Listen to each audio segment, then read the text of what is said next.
Hello મિત્રો, progress કિચનમાં આપનું સ્વાગત છે। તો આજે આપણે કેરીના રસ અને રોટલી સાથે ખાવાની મજા આવે તેવી મગની છૂટી દાળ બનાવીશું। તો મગની છૂટી દાળ બનાવવા માટે જે મગની ફોતરા વગરની આ રીતની દાળ આવે છે તે લીધી છે। આ દાળ મેં અડધો કપ લીધી છે। આ દાળને આપણે 2 પાણીથી ધોઈ લેશું। પહેલાં આ રીતે આપણે એકદમ ઘસીને આ દાળને ધોઈ લેશું। તો આપણે દાળને સરસ આ રીતે ધોઈ લીધી છે। હવે આ દાળમાં આપણે પાણી નાખી અને આપણે અડધી કલાક માટે પલળવા દઈશું।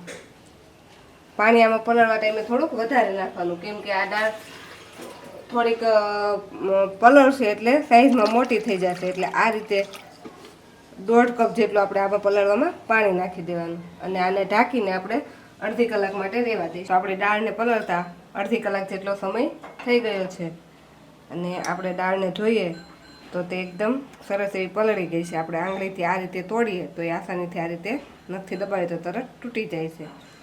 તો હવે આ દાળમાંથી આપણે બધું જ પાણી કાઢી લઈશું। તો મગની છૂટી દાળ બનાવવા માટેની આપણી દાળ પલળીને રેડી થઈ ગઈ છે। હવે આનો આપણે વઘાર કરી લઈએ। તો વઘાર કરવા માટે આપણે 3 થી 4 ચમચી જેટલું તેલ લઈ લઈશું।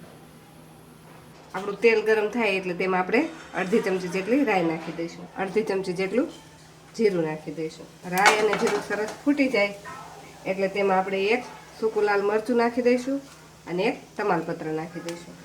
2 ચપટી જેટલી હિંગ નાખી દઈશું અને 7 થી 8 નંગ લસણની કળીને મેં આ રીતે ઝીણી સમારી લીધી છે તે નાખી દઈશું। 1 નંગ મરચીને પણ મેં આ રીતે ઝીણી સમારી લીધી છે તે નાખી દઈશું।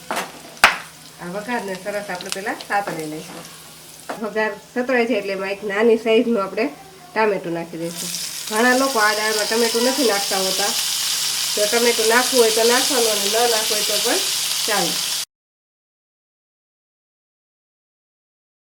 આપણું ટામેટું થોડુંક સોફ્ટ થાય એટલે તેમાં આપણે મસાલા કરી લઈશું। તો મસાલામાં આપણે અડધી ચમચી હળદર નાખીશું, 1 ચમચી લાલ મરચું પાવડર નાખીશું, સ્વાદ પ્રમાણે મીઠું નાખીશું, 1 ચમચી ધાણા જીરું પાવડર નાખીશું। આ બધા જ મસાલાને સરસ આપણે મિક્સ કરી દઈશું। બધા જ મસાલા મિક્સ કરી આપણે આમાં 2 થી 3 ચમચી જેટલું પાણી નાખી દઈશું। આ રીતે જ્યારે પણ આપણે વઘારમાં મસાલા મિક્સ કરીએ ત્યારે થોડુંક પાણી એમાં નાખી દેવાનું, જેથી આપણા મસાલા દાજી ન જાય। હવે આપણે જે દાળને ધોઈને રાખેલી છે તે દાળને આમાં નાખી દઈશું।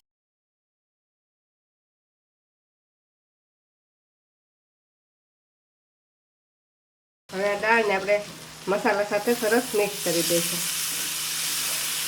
આ રીતે મિક્સ કરી આપણે 2 થી 3 મિનિટ માટે આને આ રીતે હલાવતા રહીશું। આપણે કોઈ પણ શાક બનાવતા હોય તેમાં આપણે મસાલા એડ કરી અને તરત જ આપણે પાણી નહીં નાખી દેવાનું। તો આપણે ડાયરેક્ટ પાણી નાખી દઈએ તો જે મેઇન શાક હોય એમાં પ્રોપર ટેસ્ટ નથી બેસતો। આ રીતે ગમે તે શાક બનાવે તેને થોડુંક આ રીતે સતળાવા દેવાનું। તો 1 મિનિટ માટે આ રીતે આપણે એને સાતળવાનું। આપણી દાળને આપણે 1 મિનિટ માટે સરસ સાતળી લીધી છે, જેથી આપણે બધી જ દાળ ઉપર એક મસાલાનું લેયર થઈ ગયું છે। હવે આમાં આપણે અડધો કપ જેટલું પાણી નાખીશું। આપણે જે કપ ભરીને દાળ લીધી હોય તેટલું તે જ માપથી આપણે આમાં પાણી નાખવાનું। પાણીને આમાં સરસ મિક્સ કરી દેવાનું। મિક્સ કર્યા પછી ઉકળવા લાગે એટલે આપણે એને ઢાંકણ ઢાંકી દેવાનું।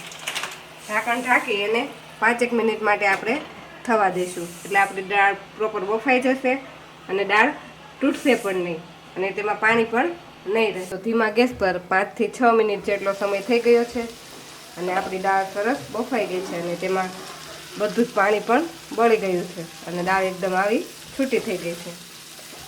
દરેક ગુજરાતીના ઘરમાં કેરીની સિઝનમાં મગની છૂટી દાળ બનતી જ હોય છે। તો તમે આ દાળ કઈ રીતે બનાવો છો તે મને કોમેન્ટમાં જણાવજો।